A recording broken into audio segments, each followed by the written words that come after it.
Καλό απόγευμα, φίλες και φίλοι. Έχουμε τη χαρά να φιλοξενούμε κοντά μας την Αλεξάνδρα Αταλίδου. Εγώ θα το πω γενικά, μια μαχητική βουλευτίνα, μια γυναίκα ακτιβίστρια εφόλης της ύλης. Θα μας τα πείτε, κυρία Αταλίδου. Καλό απόγευμα. Ευχαριστώ πάρα πολύ για την πρόσκληση. Και θα τα πούμε όλα εδώ και θα σας ακούσουμε, γιατί έχει μεγάλο ενδιαφέρον και η πορεία σας, αλλά και οι αντιστάσεις σας και αυτά που δίνετε προς τα έξω. Και πρέπει να ομολογήσουμε ότι οι άνθρωποι που δίνουν τη μάχη τους είναι αυτό ακριβώς που χρειάζεται ο τόπος μας σήμερα. Εσείς και την δίνατε στο παρελθόν και τη δίνετε μέχρι τώρα και πιο δυναμικά, έχω την εντύπωση, ακόμα. Πιστεύω ότι το να είσαι πολίτης, για να ξεκινήσουμε από εκεί, το να είσαι πολίτης σημαίνει να συμμετέχεις και να συμμετέχεις στα κοινά, όχι απλά ως σχολιαστής, όχι ως παρατηρητής και όχι ως ψηφοφόρος κάθε 5 χρόνια. Πιστεύω ότι ο καθένας μας έχει τομείς που τον ενδιαφέρουν, εκεί πρέπει να δραστηριοποιηθούμε, γιατί θεωρώ ότι η δημοκρατία χρειάζεται να είναι συμμετοχική για να έχει αντοχές και για να έχει βάθος. Άρα χρειάζεται τους πολίτες. Δημοκρατία στην οποία δεν συμμετέχουν οι πολίτες, δεν θεωρώ ότι είναι δυνατή δημοκρατία. Γι' αυτόν τον λόγο, από πολύ νωρίς, εγώ τουλάχιστον ήταν και είναι και κάτι που μας ενδιέφερε πάντα τα πολιτικά. Μην ξεχνάτε ότι εμείς τα παιδιά του πολέμου νομίζω ότι είχαμε και μία πρόωρη ενηλικίωση. Αναγκαστήκαμε να δούμε την άλλη πλευρά της ζωής με έναν πολύ φρικτό τρόπο και άρα από τότε δεν νομίζω ότι είχε κάποιον που δεν τον απασχολούσε το Κυπριακό. Εμένα με λυπεί, γιατί πλέον οι συζητήσεις στις οικογενειακές συνάξεις δεν είναι όπως ήταν παλιά, που το Κυπριακό ήταν πάντα στο επίκεντρο. Μπήκε στο περιθώριο τα τελευταία χρόνια και με ανησυχεί πάρα πολύ αυτό. Τι συζητάμε σήμερα από αυτά που έχετε δει, από αυτά που έχετε ως προσλαμβάνουσα δική σας πληροφορία? Τι είναι αυτό που το μέσο νοικοκυριό... Αυτό που απασχολεί τους ανθρώπους σήμερα στην Κύπρο, και τους δίνω το απόλυτο δίκαιο, είναι το τεράστιο πρόβλημα της ακρίβειας, το τεράστιο πρόβλημα της στέγασης και φυσικά το μέλλον των παιδιών τους. Μάλιστα. Είναι φυσιολογικό ο κάθε άνθρωπος να θέλει για τα παιδιά του το καλύτερο, άρα θέλει έναν κράτος που να λειτουργεί σωστά, που να έχουν όλοι τις ίδιες ευκαιρίες, και θέλει έναν κράτος το οποίο τα 3 βασικά για μένα αγαθά, που είναι η παιδεία, η υγεία και η στέγαση, με κάποιον τρόπο να είναι προσιτά. Και δίνετε μάχες γι' αυτό, θα το δούμε και στη συνέχεια. Προσιτά για όλους. Ναι. Εκείνο που βλέπω, σας πω κάτι που έλεγα προχτές στους συνεργάτες μου στη Βουλή, που έλεγαν τα παιδιά δεν τα βγάζουμε πέρα, δεν τα βγάζουμε πέρα, και τους έλεγα ότι και εμείς τον καιρό μας ζήσαμε φτώχεια, και ειδικά μετά τον πόλεμο. Όμως υπήρχε κάτι το οποίο δεν υπάρχει σήμερα. Πρώτα απ' όλα είμαστε πολλοί. Πολλοί που δεν είχαμε. Οι περισσότεροι δεν είχαν, και εκείνοι που είχαν δεν είχαν τόσο πολλά όσα έχουν εκείνοι που έχουν σήμερα, δηλαδή το χάσμα. Και υπήρχε και μια αξιοπρέπεια, δηλαδή δεν τα πρόδιδαν, δεν τα έδειχναν, δεν τα... Ναι. Τώρα είμαστε στην εποχή της εικόνας. Είμαστε στην εποχή που βγαίνουν όλα προς τα έξω. Του έχω, άρα είμαι. Ακριβώς. Καθορίζεται η προσωπικότητα και το ποιος είναι ο καθένας με το που πήγε διακοπές, τι αυτοκίνητο οδηγά, πόσο μεγάλο είναι το σπίτι του κτλ. Δεν καθορίζεται ούτε με την προσφορά του, με τις ιδέες του, με τις απόψεις του, με τις δράσεις του, με τους αγώνες του.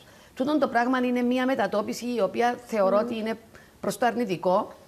Επίσης, εκείνο που θεωρώ είναι ότι πραγματικά όταν βλέπεις νέα παιδιά που βλέπουν γύρω τους τόσο πλούτο, φυσικά και είναι απογοητευμένοι, γιατί δεν συμμερίζονται αυτή την ευημερία. Δεν τη συμμερίζονται. Και τα social media παίζουν μεγάλο ρόλο σε και αυτό. Είναι το μεγάλο πρόβλημα. Επίσης, έχουμε ένα μεγάλο χάσμα στις συντάξεις. Έχουμε ηλικιωμένους πλέον, οι οποίοι εγώ θεωρώ ότι ζουν στο περιθώριο για πολλούς λόγους, όχι λόγω μόνο των χαμηλών συντάξεων. Σας τιμά, κυρία Αταλίδου. Είναι αυτά, γι' αυτά βρίσκεστε εδώ. Ναι. Γιατί έχετε μια κοινωνική έγνοια, ειδικά για τις συντάξεις. Μπορούμε να πάρουμε και τηλέφωνα και θα προσπαθήσουμε να βοηθήσουμε τον κόσμο. Γιατί, ναι, έχουν πληρώσει κάποια. Έχει τεθεί ότι αυτά έχουν πληρώσει, μα η ζωή άλλαξε. Η ζωή ήρθε τούμπαλη. Δηλαδή δεν ακολούθησε τη φυσιολογική της πορεία. Σήμερα Πεινάει ο κόσμος. Εγώ θεωρώ ότι έχει ανθρώπους ηλικιωμένους που ζουν με πολύ φτωχικό τρόπο. Είναι στο περιθώριο με την έννοια ότι δεν έχουμε δημόσιες συγκοινωνίες οι οποίες να εξυπηρετούν ηλικιωμένους ανθρώπους. Άρα αυτό περιορίζει την κινητικότητά τους. Πού πάει το δικαίωμα στη συμμετοχή στην κοινωνία, πού πάει το δικαίωμα στην γύραση η οποία όμως θα συμμετέχει. Πολύ αυτό που σωστά. ονομάζουμε active aging δεν υπάρχει πλέον, γιατί όταν δεν έχεις αυτοκίνητο, όταν οι ασφάλειες των αυτοκινήτων πηγαίνουν στα ύψη γιατί έγινες 70 χρονών ανεξαρτήτως αν έχεις ή αν δεν έχεις κάνει δυστυχήματα. Όταν ο ηλεκτρισμός πάει η μισή σου σύνταξη. Όταν πεινάς. Αφού το καλάθι της νοικοκυράς έχει τριπλασιαστεί τα τελευταία χρόνια. Και επίσης, εγώ θεωρώ ότι περιμένουμε εδώ και χρόνια τη φορολογική μεταρρύθμιση, η οποία έπρεπε να είχε έρθει, γιατί πιστεύω ότι κάποια πράγματα θα διορθωθούν με τη μεταρρύθμιση. Δεν μπορεί να θεωρήσω ότι με 19.500 εισόδημα μια οικογένεια μπορεί να ζήσει για να είναι. Πρέπει να αλλάξει το αφορολόγητο, πρέπει να αυξηθεί. Πρέπει να δούμε, μιλούμε. Όλα τούτα τα κοινωνικά θέματα. Λέμε στα παιδιά. Είστε πολύ για τα κοινωνικά θέματα. Αυτό μου έκανε εντύπωση. Έχετε μια έτσι ευαισθησία. Ας σας πω γιατί. Ναι. Γιατί εγώ πιστεύω ότι οι πολίτες οι δυσαρεστημένοι, οι πολίτες οι απογοητευμένοι, οι πολίτες οι οποίοι νιώθουν ότι είναι στο περιθώριο και δεν συμμετέχουν, αυτό το πράγμα υποσκάπτει τη δημοκρατία την ίδια, τους απομακρύνει από την πολιτική διαδικασία, δημιουργεί θυμό και βλέπουμε αντιδράσεις οι οποίες δεν ωφελούν. Περιθωριοποιεί και τις επόμενες γενιές, γιατί πληγώνονται που βλέπουν αυτά τα βιώματα και γίνεται ένα όλο χάλια σε ό,τι αφορά ο κοινωνικός Βασικά ιστός. το να απομακρυνθούν οι πολίτες από τη δημοκρατική διαδικασία υποσκάπτει τη δημοκρατία, τους θεσμούς, αλλά επίσης εγκυμονεί και πάρα πολλούς κινδύνους για την ίδια τη συνοχή της κοινωνίας. Έχω παρατηρήσει από τις δημοσιεύσεις σας ότι έχετε αυτή την ευαισθησία για την τρίτη ηλικία. Θα τη λέμε τρίτη ηλικία γιατί σας έχω δει να μιλάτε με τον πρόεδρο παρατηρητηρίου τρίτης ηλικίας, να μιλάτε πάρα πολύ έντονα για τους αδύνατα αμοιβόμενους, χαμηλά αμοιβόμενους ανθρώπους. Οι άλλοι είναι εντάξει. Και για τα ωφελήματα πρώην αξιωματούχων, τα οποία πολεμήσατε και πολεμάτε. Δηλαδή, έχετε μία σταθερά δικαιοσύνης. Γιατί εγώ πιστεύω ότι αν δεν έχουμε μια δίκαιη κοινωνία, δεν έχουμε μέλλον. Πρέπει οι πολίτες ενός τόπου να πιστεύουν σε αυτόν τον τόπο, πρέπει να πιστεύουν στο μέλλον. Αν δεν είναι δίκαιο το κράτος, αν δεν υπάρχει δίκαιο κράτος, τότε είναι επικίνδυνο. Να σας πω κάτι. Είναι δυνατόν να περιμένουμε άνθρωποι οι οποίοι δούλεψαν. Όπως λέτε και εσείς, η συνεισφορά τότε ήταν τόση, αλλά σήμερα τα πράγματα έχουν αλλάξει σε τέτοιο βαθμό που έπρεπε πάρα πολλά πράγματα να αναθεωρηθούν. Εμείς, να πω κάτι πολύ συγκεκριμένο, επειδή το Volt είναι και πανευρωπαϊκό κόμμα. Είστε και συμπρόεδρος τώρα. Εμείς πιστεύουμε στο minimum εισόδημα. Δηλαδή το κάθε νοικοκυριό πρέπει να έχει ένα μίνιμουμ εισόδημα για να μπορεί να ζει. Να καλύπτει αυτά που είναι βασικά. Γιατί δεν μπορεί να έχεις ένα 15, 16, 17% του πληθυσμού το οποίο ζει κάτω από το όριο της φτώχειας και δυστυχώς εκείνοι που είναι σε χειρότερη κατάσταση όταν έχουμε τέτοια φαινόμενα είναι τα παιδιά και οι ηλικιωμένοι. Πολύ σωστό. Είναι οι δύο κατηγορίες. Οι δύο ευάλωτες κατηγορίες. Οι ευάλωτες κατηγορίες, τα παιδιά. Σκεφτείτε τα παιδιά να πηγαίνουν στο σχολείο και να μην έχουν να φάνε. Ενώ υπάρχει τόση σπατάλη γύρω τους. Και κάποιοι πάρα πολύ πλούσιοι. Δηλαδή έχουμε δει τα τελευταία χρόνια το νεόπτωχο Κύπριο. Παλιά μιλούσαμε για τους νεόπλουτους, όταν θέλαμε να κοροϊδέψουμε την επίδειξη του πλούτου. Τώρα έχουμε τόσους ανθρώπους οι οποίοι επέρασαν κάτω από τη μέση τάξη. Σας ρωτήσω κάτι. Διαφθορά, μετανάστευση και εθνικό. Τι θεωρείτε προτεραιότητα από τα τρία? Ξαναπείτε μου. Μετανάστευση, διαφθορά και το εθνικό μας ζήτημα. Τώρα τι να σας πω. Εγώ θεωρώ ότι η διαφθορά είναι το πιο σημαντικό, γιατί η διαφθορά εμποδίζει, κατά την άποψή μου πλέον, μετά από 50 χρόνια Κυπριακού, ακόμα και τη λύση του Κυπριακού. ακούσουμε. Εγώ θεωρώ ότι δημιουργηθήκαν πάρα πολλά συμφέροντα. Μέσα από την παγωποίηση του Κυπριακού, μέσα από αυτή την κατάσταση υπάρχουν Κάποιοι πάρα λένε πολλά ότι συμφέροντα. το έχουν χρησιμοποιήσει μερικοί το Κυπριακό θέμα για να Το Κυπριακό κάνουν περιουσίες. έγινε όχημα για να κάνουν κάποιοι καριέρες, για να έχουν κάποιοι πολιτικές θέσεις. Το Κυπριακό έγινε, ας το βάλουμε το πρόσχημα για να μην γίνονται αυτά που πρέπει να γίνουν στην κοινωνία, για να μην πάρθουν μέτρα για άλλα προβλήματα. Άρα εγώ θεωρώ ότι όταν δεν υπάρχει διαφθορά, σημαίνει υπάρχει διαφάνεια. Σημαίνει υπάρχει πραγματική λογοδοσία.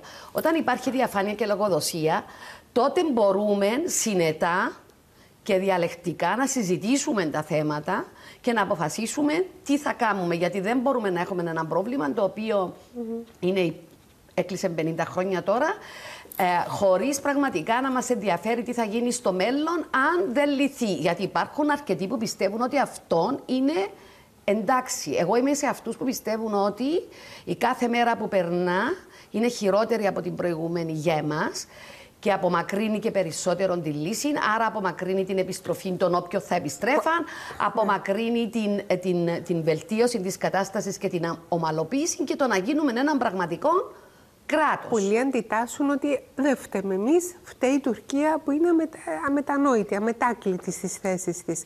Δηλαδή, απάνω σε όλο αυτό το πακέτο που λέτε, που το συμμερίζομαι και αντιλαμβάνομαι την πηγή της σκέψης σας, υπάρχει αντίθετη άποψη που λέει όχι, εμείς μια χαρά, είναι η Τουρκία. Και όντως η Τουρκία παραμένει αμετάκλητη. Κοιτάξτε, η Τουρκία παραμένει αμετάθετη, αλλά είδαμε ότι ήταν έτοιμη να συζητήσει και τις εγγύησεις και την απομάκρυνση του στρατού. Οπότε δεν είναι όπως παρουσιάζεται πολλές φορές. Εγώ θεωρώ ότι η Τουρκία είναι η Τουρκία. Η Τουρκία κατέχει, τη συμφέρει την Τουρκία να μείνει η κατάσταση ως έχει.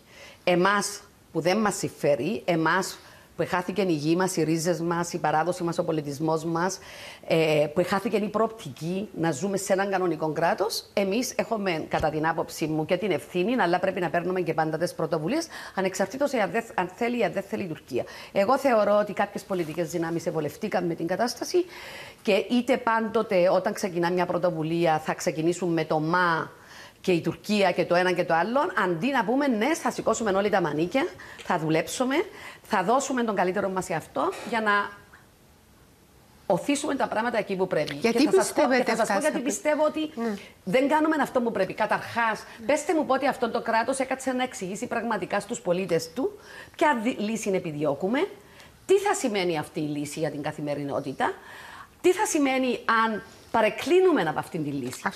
Αυτό το τελευταίο που είπατε είναι πολύ σημαντικό, γιατί όταν δεν το κρατάς τους πολίτες ενήμερους στην πραγματικότητα και τους γιατί δεν μας κρατάνε ενήμερους? Εγώ θεωρώ για να μπορούν κάποιοι, είναι μια αδυναμία που έχουν κάποια καθεστώτα και κάποια κράτη τα οποία έχουν τεράστια προβλήματα. Να το ξέρετε αυτό το πράγμα, ότι τα προβλήματα συνδέονται με ό,τι συμβαίνει σε αυτό το κράτος. Το ότι δεν μπορούμε να λύσουμε ένα πρόβλημα ή το ότι το αφήσαμε να δημιουργηθεί, ποτέ δεν κάτσαμε να τα συζητήσουμε αυτά τα θέματα. Η ερώτηση είναι, κατά την δική σας εκτίμηση, ναι, όντως, δεν τα συζητήσαμε.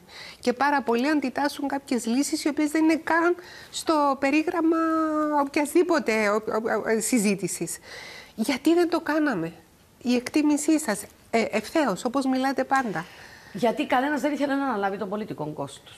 Άρα Γιατί όλοι πάντα που έχουν εξουσία, είτε είναι οι εκλεγμένοι βουλευτές, είτε είναι υπουργοί, είτε είναι πρόεδροι, οι περισσότεροι σκέφτονται την επόμενη εκλογική διαδικασία και άρα αφήναμε τα πράγματα να κυλούν και φτάσα σε ένα σημείο που εγώ θεωρώ ότι είναι πάρα πολύ δύσκολα πλέον.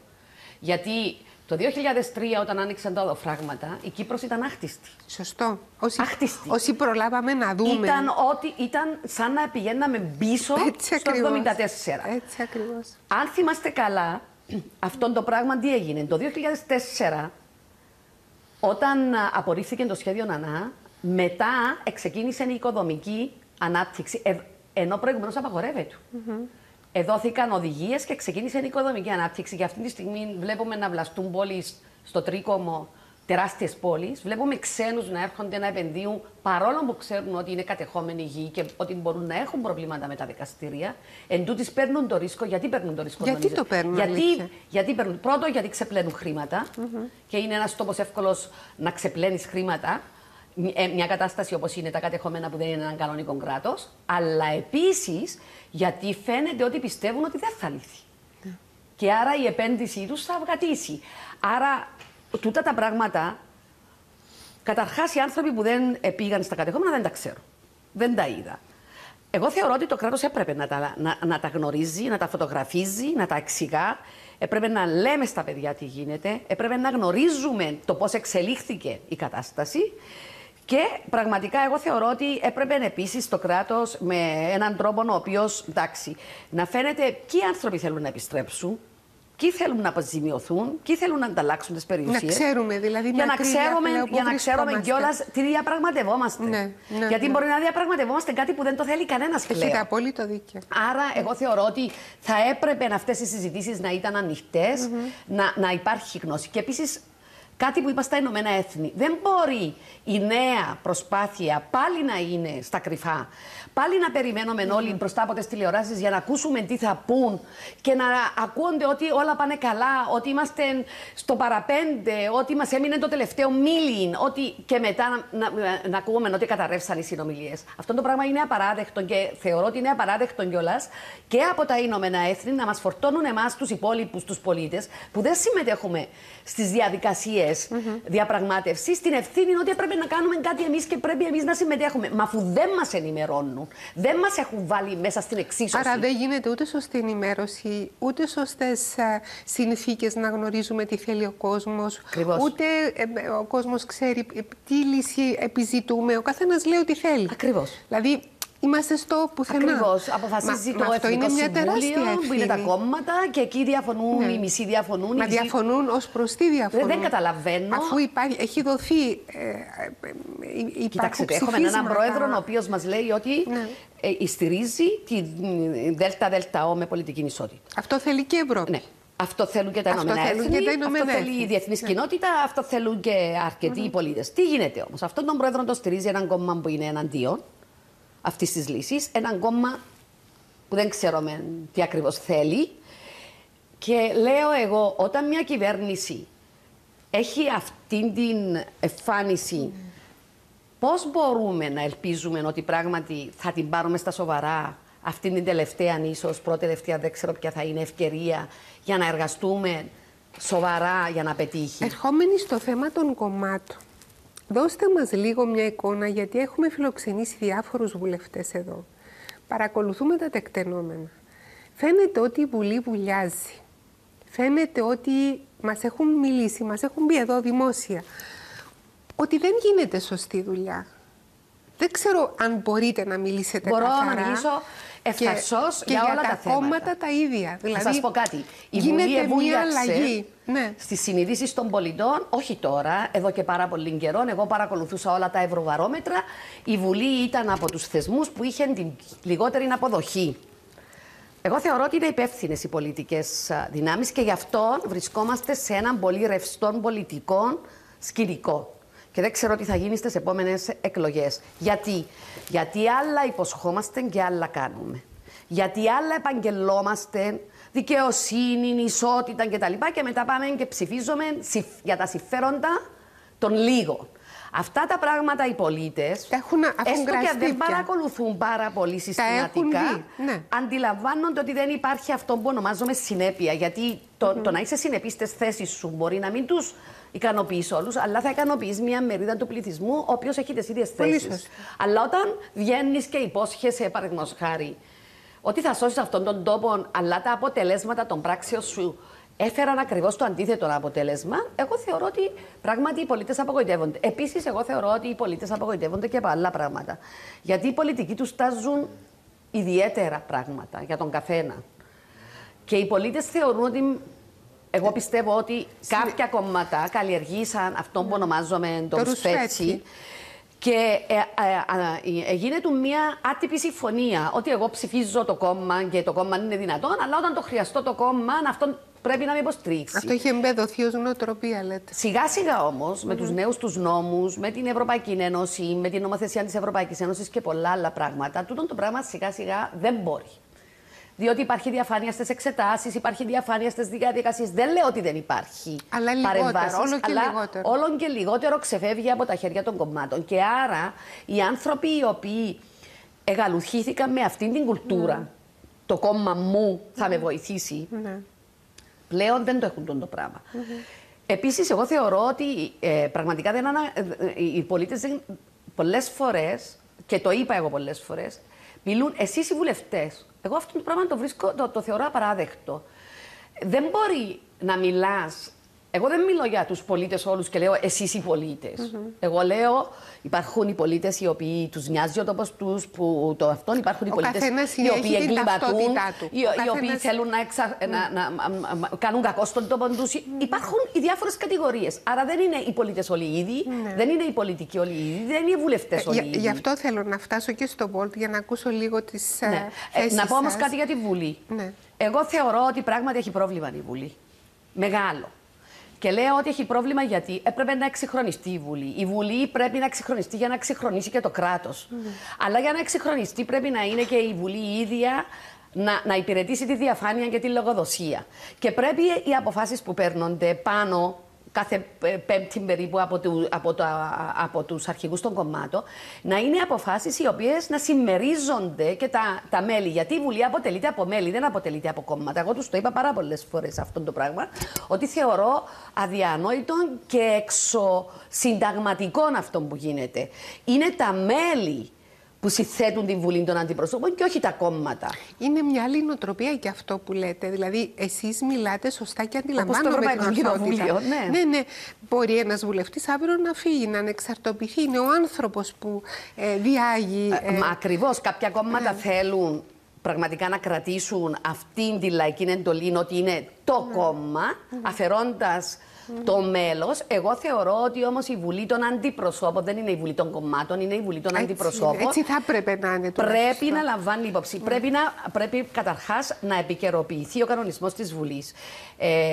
Μπαίνουμε στην εποχή της τεχνητής νοημοσύνης και εμείς ακόμα μιλάμε ότι εγώ θεωρώ ότι έπρεπε όλα να είναι ηλεκτρονικά, έπρεπε η ιστοσελίδα της Βουλής να είναι διαδραστική, έπρεπε να είναι συνεχώς αναβαθμισμένη και όλα τα έγγραφα.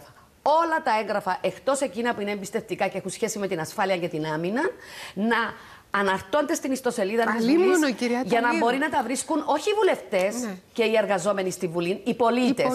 Για να μπορούν οι πολίτες να συμμετέχουν στην νομοθετική διαδικασία και να εκφράζουν άποψη και θέση. Πολύ σωστή άποψη και πολύ έτσι σύγχρονη. Μα έτσι πρέπει να είναι μια Πρέπει Βουλή. να πάρω μια τηλεφωνική. Να πάρετε. Και θα συνεχίσουμε την κουβέντα μας. Νομίζω ότι ο κόσμος θέλει να σας μιλήσει για τις συντάξεις του. Ναι, το καταλαβαίνω. Δηλαδή, θέσαμε τη διαφθορά, τη μετανάστευση, το εθνικό. Ναι, θα μιλήσω και για τη μετανάστευση μετά. Γιατί και η μετανάστευση έχει σχέση με τη διαφθορά. Και το κοινωνικό, το οποίο διαφθορά. Ναι, είναι οι 4 πυλώνες που βρήκα ότι ενδιαφέρεστε και έχετε έντονη άποψη και συνεισφορά. Να ακούσουμε την κυρία Αυγούλα, παρακαλώ. Κυρία Αυγούλα μου, σας ακούμε. Δεν μας μιλά, μήπως ακούει την τηλεόρασή της, να χαμηλώσει την ένταση της τηλεόρασής της. Θα την ξαναπάρουμε. Εντάξει. Λοιπόν, να συνεχίσουμε λίγο με αυτό το θέμα της Βουλής, το οποίο μας έχουν μιλήσει και άλλοι βουλευτές και μας έχουν πει ότι προσκαλούμε ένα καλεσμένο και αντί να ακούσουμε τον καλεσμένο γίνεται χαμός κυρίου. Ναι, ακριβώς. Δηλαδή ούτε καν τα πρακτικά της τάξης δεν τηρούνται πια στη Βουλή. Θεωρώ ότι καταρχάς πρέπει να δούμε τη διαδικασία, πρέπει να δούμε τις επιτροπές, τη σύνθεση των επιτροπών, αλλά επίσης και τις ίδιες τις επιτροπές. Εγώ θεωρώ ότι έχει επιτροπές που έπρεπε να κλείσουν. Δηλαδή να μειώσουμε τον αριθμό των επιτροπών. Εγώ επίσης πιστεύω ότι οι επιτροπές μας θα έπρεπε να αντικατοπτρίζουν τις επιτροπές του Ευρωπαϊκού Κοινοβουλίου. Γιατί από εκεί έρχεται το 70% της νομοθεσίας που πρέπει εμείς να περάσουμε. Μπορώ να δω τη λογική να την εντάξουμε στο εθνικό μας δίκαιο. Άρα θεωρώ ότι θα ήταν πολύ πιο εύκολο όταν η πρόταση νόμου πάει από την Επιτροπή στο Κοινοβούλιο, αυτόματα εμείς να γνωρίζουμε ότι ξεκίνησε η συζήτηση. Γιατί τι, μας δίνει το δικαίωμα η Ευρωπαϊκή Ένωση να σηκώσουμε κόκκινη κάρτα. Αν είμαστε ένας αριθμός κοινοβουλίων εθνικών, μπορούμε να πούμε αυτή την νομοθεσία δεν τη θέλουμε, γιατί εμείς έχουμε νομοθεσία, το χειριζόμαστε σε εθνικό επίπεδο. Υπάρχουν πάρα πολλά πράγματα τα οποία μπορούμε να κάνουμε, αλλά θεωρώ ότι δεν προσαρμόσαμε. Γιατί δεν το κάνουμε? Γιατί θεωρώ ότι οι άνθρωποι είναι οφαλοσκοπημένοι στο μέσα μας. Δεν βλέπουμε τις εξελίξεις. Είμαστε πολεμένοι με μια κατάσταση την οποία δεν θέλουμε να αλλάξουμε. Και φοβούνται να την αγγίξουν. Κάποιοι θέλουν να την αλλάξουν, αλλά δεν τους ακολουθούν οι άλλοι. Υπάρχουν αντιζηλίες, υπάρχουν πάρα πολλά πράγματα τα οποία. Ξέρετε, η δημόσια υπηρεσία όλη ο κάθε οργανισμός είναι μια μικρή δημόσια υπηρεσία με τα συμφέροντα, με τα likes, με τα ποιος πάει ποιον, φιλοδοξίες. Και εγώ θεωρώ ότι θα έπρεπε πραγματικά να μπει μια ομάδα, όχι από βουλευτές και όχι από κόμματα, αλλά μια ομάδα από ακαδημαϊκούς, από ανθρώπους που ασχολούνται με τέτοια θέματα και να κάνουν εισηγήσεις για τη λειτουργία. Οι επιτροπές, παραδείγματος χάρη, εγώ θεωρώ ότι έχουμε αυτή τη στιγμή μεγάλες αντιπαραθέσεις μεταξύ κάποιων προέδρων επιτροπών με τα μέλη. Γιατί θεωρούν κάποια μέλη ότι είτε δεν έχουν εκείνα την ίδια ευκαιρία με άλλους να μιλήσουν, είτε γιατί τους διακόπτουν, είτε γιατί οι πρόεδροι μιλούν περισσότερο. Υπάρχουν πολλά τέτοια θέματα, τα οποία εγώ θεωρώ ότι η Διεύθυνση και το Προεδρείο της Βουλής θα πρέπει να τα δουν. Επίσης, εγώ θεωρώ και κάτι άλλο. Βουλή είναι η Βουλή. Δεν είναι κανέναν πρόσωπο. Υπάρχει ο πρόεδρος η οποία εκπροσωπά τη Βουλή, όμως εγώ θεωρώ ότι θα έπρεπε η Βουλή να έχει τη δική της υπηρεσία τύπου, αλλά η υπηρεσία τύπου θα έπρεπε να ήταν όχι για τις δραστηριότητες απλά της Προέδρου, θα έπρεπε να ήταν η υπηρεσία τύπου για τις δραστηριότητες ολόκληρης της Βουλής. Όπως παραδείγματος χάρη κάνει το Ευρωπαϊκό Κοινοβούλιο. Τα έχετε πει αυτά, τα έχετε πει. Ακούτε να σας πω τι λέω. Κάθε ολομέλεια του Ευρωπαϊκού Κοινοβουλίου, κάθε μέρα που συζητά και παίρνει αποφάσεις, για το κάθε θέμα θα βγει μια ανακοίνωση που λέει ότι σήμερα το Ευρωπαϊκό Κοινοβούλιο με τόσους ψήφους υπέρ, τόσους κατά, τόσους εναντίον και οι δούπκοι ψήφισαν έτσι. Εγώ θα ήθελα να ξέρω και για ποιους νόμους δουλεύετε. Ακριβώς. Και ποιες είναι οι θέσεις. Σε εσάς βρήκα. Ενέκρινε αυτόν το νομοσχέδιο, τον τίτλο κτλ. Και να λέει αυτόν το νομοσχέδιο θα κάνει αυτόν.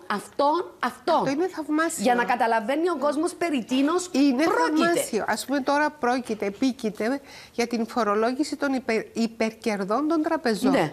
Θέλω να ξέρω ποιοι ψήφισαν συν και πλην. Ακριβώς. Είναι πράγματα τα οποία πρέπει να γνωρίζει ο κόσμος και πρέπει να γνωρίζει γιατί κάποιοι ψήφισαν πλην, γιατί κάποιοι ψήφισαν συν. Ναι. Δηλαδή υπάρχουν οι εξηγήσεις. Αυτό θα το ήθελα. Όπως επίσης θέλω να ξέρω ποιους νόμους πρότεινε η κυρία Ταλίδου. Ποιους νόμους πρότεινε ο τάδε κύριος. Έχω τον κύριο Μάριο και θα συνεχίσουμε. Κύριε Μάριο μου, σας ακούμε. Ναι, καλησπέρα σας. Καλησπέρα σας. Συγχαρητήρια κύριε Λίτα για το πρόγραμμα σας. Να είστε καλά κύριε Μάριο. Όπως και για τη φιλοξενούμενη σας με την οποία διαφωνώ σε πολλά θέματα, αλλά εκτιμώ το γεγονός ότι έχει άποψη σε πολλά θέματα και σε ορισμένα συμφωνώ. Απλά θα ήθελα να τη ρωτήσω όσον αφορά ένα θέμα που μας καίγει πάρα πολύ εμάς τους πολίτες. Έχουμε χάσει πολλά από και τον ύπνο μας από αυτό το ζήτημα.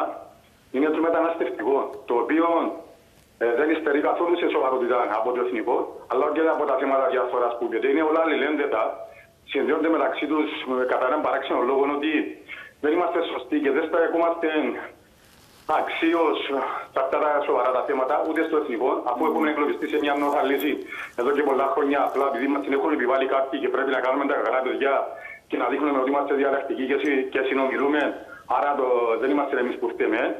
Στο θέμα της διαφθοράς, κανένας δεν τιμωρείται σε τον τόπο παγκοσμίως. Έχουμε την προδιά, δηλαδή έχουμε πολλές προχές αρνητικές και επικεντρώνουμε στο μεταναστευτικό, το οποίο για μένα είναι υψής της εθνικής σημασίας.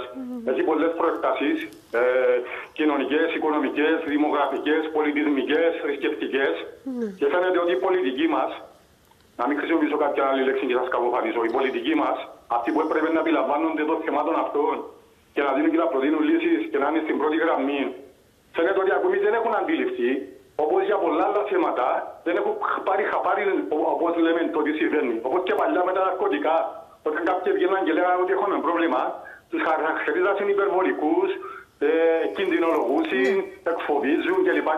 Όταν το πρόβλημα έφτασε στο απροχώρητο, τώρα αναγκάστηκαν να παραδεχτούν κι αυτοί. Λοιπόν, στο μεταναστευτικό δεν είναι θέμα να κάνουμε εμείς τα καλά παιδιά και να δεχόμαστε εδώ πέρα.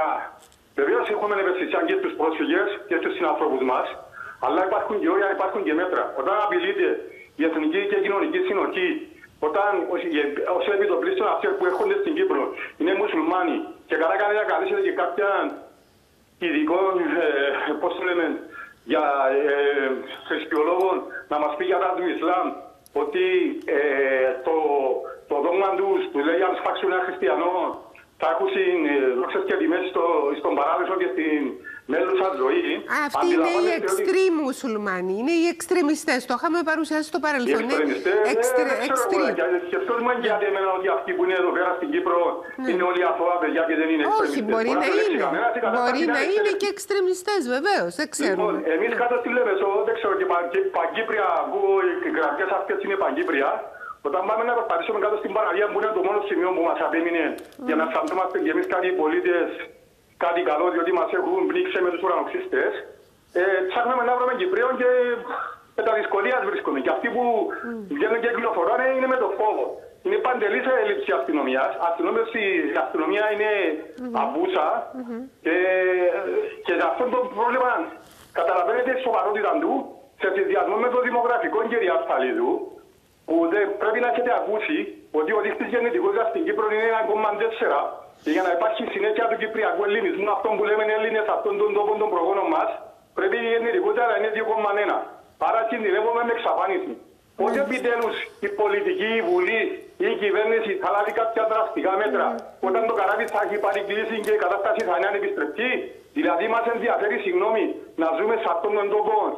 Απλά να ευημερούμε, να τρώμε, να πίνουμε και αύριο να αποθνίσκουμε, αλλά να διατηρήσουμε την πολιτιστική, την εθνική μας και τη θρησκευτική μας ταυτότητα ως Έλληνες Ορθόδοξοι αυτού του τόπου που μας έχουν κληροδοτήσει οι πατέρες μας και έχουν κάνει τόσες θυσίες για να είμαστε εμείς αυτοί που είμαστε. Ευχαριστούμε, Μάριο. Σαφέστατος.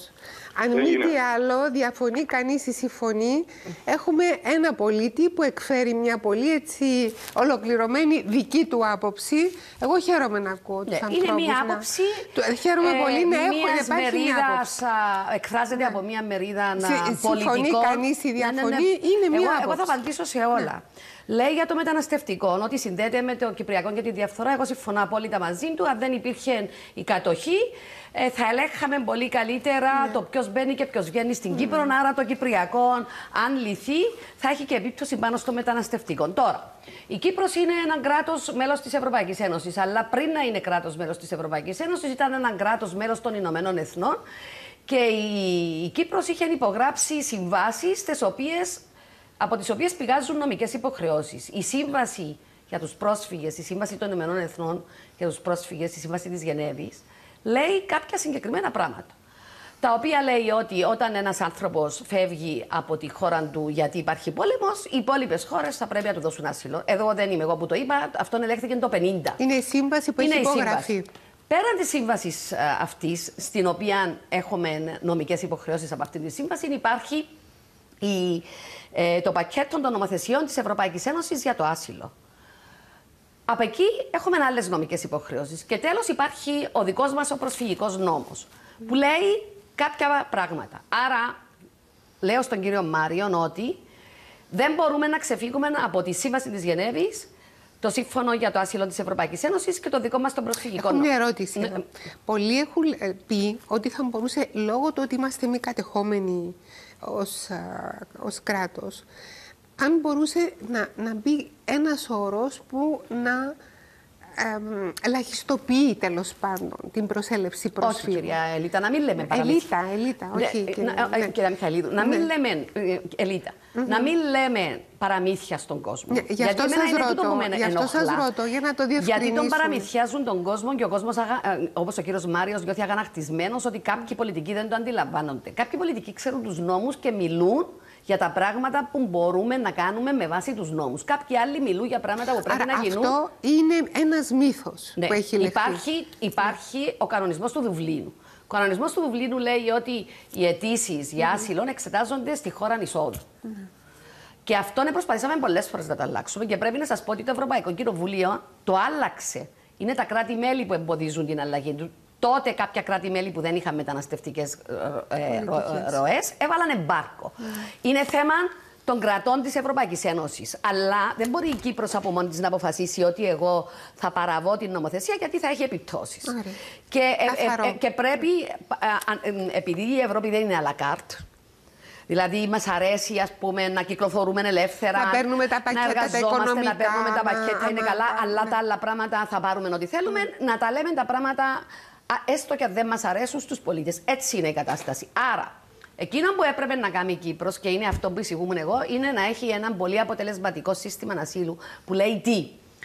Κάνει την αίτηση του ασύλου οποιοσδήποτε, πολύ γρήγορα την εξετάζω και πολύ γρήγορα βγάζω την απόφαση. Και αν ο άνθρωπος πραγματικά κινδυνεύει η ζωή του, αν επιστρέψει στη χώρα του, πρέπει να του δώσεις άσυλο, γιατί αυτό λένε όλοι οι νόμοι.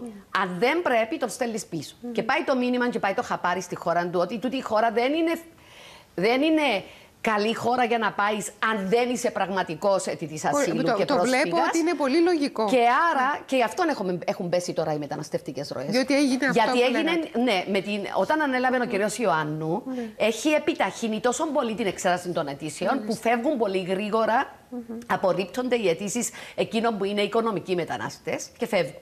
Όμως, πέραν από αυτό, πρέπει να πω ότι η διαφθορά, η οποία υπάρχει στην Κύπρο και είναι τεράστια, έχει συνεισφέρει στο μεγάλο πρόβλημα, το οποίο αποκαλούμε μεταναστευτικό. Να σας εξηγήσω γιατί. Για χρόνια κάποιοι εισήγαγαν φοιτητές ή εργαζόμενους από τρίτες χώρες, οι οποίοι έμπαιναν και αυτοί στους αιτητές ασύλου. Πώς? Επειδή έρχονταν στην Κύπρο, γιατί ήθελαν να δουλέψουν στην πραγματικότητα οι φοιτητές. Στις οικοδομές ίσως. Και δεν μπορούσαν να παρακολουθήσουν πανεπιστήμια. Εμένα μου έτυχε να μιλώ με κάποιον που δεν καταλάβαινα τι γλώσσα να μίλαν και μου έλεγε ότι πήγαινε σε ένα. Δεν θα πω το κολέγιο που πήγαινε. Και του είπα: καλά, πώς μπορείς να παρακολουθήσεις οτιδήποτε, αφού για μου μιλάς καμιά γλώσσα. Λοιπόν, αυτός ο άνθρωπος έψαχνε δουλειά. Γιατί έψαχνε δουλειά? Ξέρετε τι είπε η κυρία Κουτσελίνη? Η κυρία Κουτσελίνη ήταν καθηγήτρια στο Πανεπιστήμιο, είναι καθηγήτρια στο Πανεπιστήμιο Κύπρου. Η αδελφή της Σαΐμνης. Μπράβο, η αδελφή της Σαΐμνης της ΔΕΤ και του Ουράνη, η Ιωαννίδη. Ξέρετε τι είπε? Επειδή έπρεπε να κάνουν επισκέψεις και να παρακολουθούν τα μαθήματα που προσφέρουν αυτά τα κολέγια, μας είπε μία φορά ότι ούτε καθηγητές δεν βρήκαν, όχι φοιτητές. Άρα ήταν βιτρίνες οι οποίες στην πραγματικότητα εφέρναν ξένους γνωρίζοντας ότι θα μπουν στην παράνομη μετανάστευση. Κυκλώματα. Και τι έγινε τώρα? Εμπαίναν στην παράνομη εργασία. Όταν όμως τους έπιανε η αστυνομία ή το Υπουργείο Εργασίας, η πρώτη λέξη που έλεγαν ήταν άσυλο. Από τη στιγμή που θα πεις άσυλο, έχει υποχρέωση η χώρα να το ελέξει. Άρα βγάζουμε ένα παιδό φοιτητές που ήρθαν με ψεύτικο τρόπο.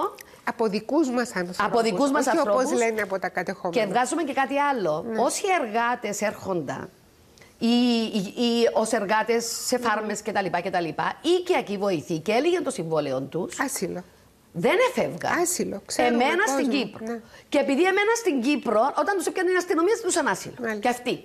Τρίτον πρόβλημα. Ακόμα και εκείνους που επέρναμε που ήταν παράνομοι και θέλαμε να τους στείλουμε πίσω, δεν είχαμε μηχανισμό που να μπορεί να τους στείλει πίσω. Δεν είχαμε δημιουργήσει τον μηχανισμό, δηλαδή πού θα πάνε. Έπιασα τον τώρα. Τον έπιασα. Πού θα πάμε. Πώς θα το. Ναι, φυσικά. Και γι' αυτόν τον λόγο αυτό είναι εντελώς άκυρο. Και γι' αυτόν τον λόγο εμείναν για πάρα πολλά χρόνια. Είναι πολύ βαρύ και πολύ άκυρο. Όχι, έτσι γίνεται. Ναι, σας ευχαριστώ που το λέτε. Έτσι γίνεται. Αλλά μένουμε το στόμα ανοιχτό. Ναι, δηλαδή είναι αλλά χώρα κάποιοι αυτό. αποφελούνται από τους ανθρώπους. Γιατί όταν είσαι στην παράνομη εργασία, δεν έχεις κανένα δικαίωμα. Ο εργοδότης σου δεν πληρώνει κοινωνικές ασφαλίσεις. Μου λέτε χάος. Ναι, εργάζεσαι ώρες ατέλειωτες, υπό άθλιες συνθήκες, μένεις σε άθλια καταλύματα και είδαμε που τούτο το πράγμα φτάνει στην εμπορία ανθρώπων. Άρα κάποιοι από εδώ επωφελούνταν από τη μετανάστευση και πρέπει να σας πω ότι πολλές φορές εκείνοι που φωνάζουν περισσότερο ενάντια στους μετανάστες είναι και εκείνοι που έχουν παραπάνω μετανάστες. Να σας εξηγήσω γιατί. Ξέρετε, εγώ είπα μίαν ημέρα να γίνει μια κατάσταση που να μην πάει κανένας μετανάστης δουλειά. Αντιλαμβάνεστε, επειδή εγώ γύρισα και είδα και νοσοκομεία πολλά και γεροκομεία και στους αγρούς. Λοιπόν, ποιος θα καθαρίσει τα γεροκομεία, ποιος θα φροντίσει τους ηλικιωμένους? Στα νοσοκομεία όλοι οι καθαριστές και οι φροντιστές, όχι οι νοσοκομοί, όλοι οι καθαριστές και οι φροντιστές είναι ξένοι. Ναι, αλλά τουλάχιστον δεν έχει Κυπραίους πλέον. Όχι, τουλάχιστον να είναι άνθρωποι οι οποίοι είναι μέσα ενταγμένοι. Ακριβώς. Δηλαδή... Γι' αυτό λέω εγώ ότι η μεταναστευτική πολιτική μας είναι αποσπασματική και αντιδραστική. Μάλιστα. Η μετανάστευση είναι κάτι το οποίο υπάρχει από τις καταβολές του κόσμου και θα υπάρχει πάντα. Και η μετανάστευση είναι όπως το νερό, λέω πάντα. Και θα βρει την τρύπα, να συμβεί. την αδύνατη και θα μπει μέσα. Άρα εμείς πρέπει να θωρακίσουμε το σύστημα μας, αλλά εκείνους που δικαιούνται θα πρέπει να τους εντάξουμε. Γιατί ο κύριος Μάριος που λέει ότι πάει στον Μόλον και δεν βρίσκει Κυπραίους, δεν είναι επειδή έχει μετανάστες και δεν έχει Κυπραίους, είναι επειδή οι Κυπραίοι αρνούνται να περπατήσουν πολλές φορές. Το ένα είναι αυτό και το δεύτερο είναι αυτό που είπατε. Αλλά έχω τον Παντελή που περιμένει, θα συνεχίσουμε. Κρατάτε τα σημεία γραπτός. Ναι, θέλω να έχει ακόμα 3 σημεία που είπε ο κύριος Μάριος. Θα ακούσουμε και τον Παντελή και θα απαντήσετε για τα υπόλοιπα. Κύριε Παντελή. Ναι, καλό απόγευμα. Καλό απόγευμα και σε εσάς. Θα ήθελα να απευθυνθώ στην κυρία Ναταλίδου σαν μέλος της Βουλής και να πω το εξής. Για να σέβεσαι τους θεσμούς σου πρέπει να εκπέμπουν σοβαρότητα.